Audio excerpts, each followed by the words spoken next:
Hello বন্ধুরা, আশা করি তোমরা সবাই খুব ভালো আছো। আর তোমাদের ভালোবাসাতে আমিও খুব ভালো আছি। তো আজকে চলে এলাম আবারও আমার দুপুরের রান্নাবাড়ির আয়োজন নিয়ে। দেখো বন্ধুরা, আজকে দুপুরে বানাবো এখানে উচ্ছে দিয়ে আলু দিয়ে ভাজা, এখানে করব আলু পটলের তরকারি, আর এখানে করব হচ্ছে তেলাপিয়া মাছের ঝাল। তার জন্য আমি এখানে নিয়ে নিয়েছি সর্ষে আর লঙ্কা। আর আলু পটলের তরকারি করার জন্য আমি এখানে নিয়ে নিয়েছি জিরা, আদা আর টমেটো। এটা মিক্সিতে পেস্ট করব। তো দেখো বন্ধুরা, এই ছিল আমার দুপুরের আয়োজন। চলো বন্ধুরা, এখন আমি রান্নাটা স্টার্ট করি। দেখো বন্ধুরা, আমার আলু পটলের তরকারিটা ভাজা হচ্ছে। এর মধ্যে আমি দিয়ে দিচ্ছি এবার নুন, আর দিয়ে দিলাম হলুদের গুঁড়ো, দিয়ে আমি আবারও এটাকে খুব ভালো করে একটু ভেজে নেব।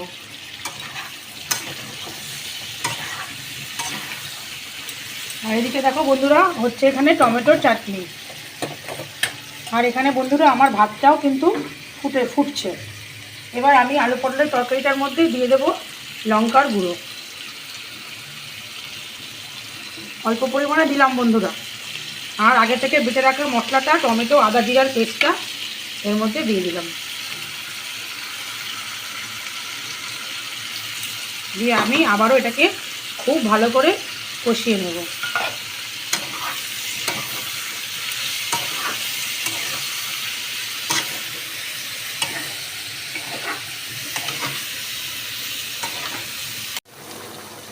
দেখো বন্ধুরা, এখানে আমার উচ্ছে আলু ভাজাটা হচ্ছে।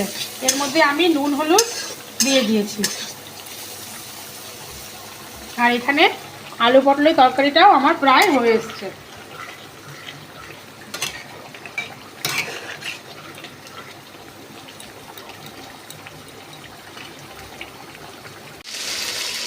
দেখো বন্ধুরা, আমার মাছগুলো এখানে ভাজা হচ্ছে। আমি এখানে সর্ষে দিয়ে লঙ্কা দিয়ে একটা পেস্ট বানিয়ে রেখেছি। আর এই দেখো বন্ধুরা, আমার সমস্ত মাছ কিন্তু এখানে ভাজা হয়ে গেছে। এবার বন্ধুরা, ওই তেলের মধ্যেই দিয়ে দিচ্ছি আমি কালো জিরে। কালো জিরে দিয়ে খুব ভালো করে একটু নাড়াচাড়া করব।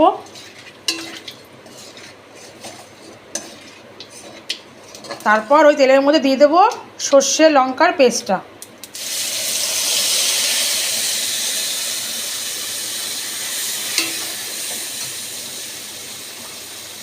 দিয়ে বন্ধুরা, আমি এবার এর মধ্যে দেবো হচ্ছে হলুদের গুঁড়ো। সামান্য জল দিলাম, আর দিলাম হচ্ছে বন্ধুরা এর মধ্যে হলুদের গুঁড়ো।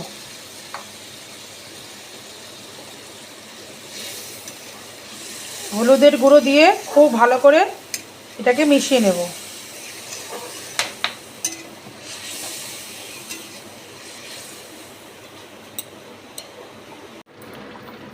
দেখো বন্ধুরা, মাছের ঝোলটা এবার আমার খুব ভালো করে ফুটে গেছে। এবার এর মধ্যে আমি আগে থেকে ধুয়ে রাখা ধনেপাতাটা দিয়ে দিচ্ছি। তাহলেই কিন্তু বন্ধুরা আমার এই রান্নাটা আজকে কমপ্লিট হয়ে যাবে। তোমরা সবাই জানাও বন্ধুরা, আজকে আমার রেসিপিগুলো তোমাদের কেমন লাগলো। আশা করি তোমরা সবাই খুব ভালো থাকবে, সুস্থ থাকবে। দেখা হবে তোমাদের সাথে অন্য কোনো ভিডিও নিয়ে আবার। টাটা বন্ধুরা।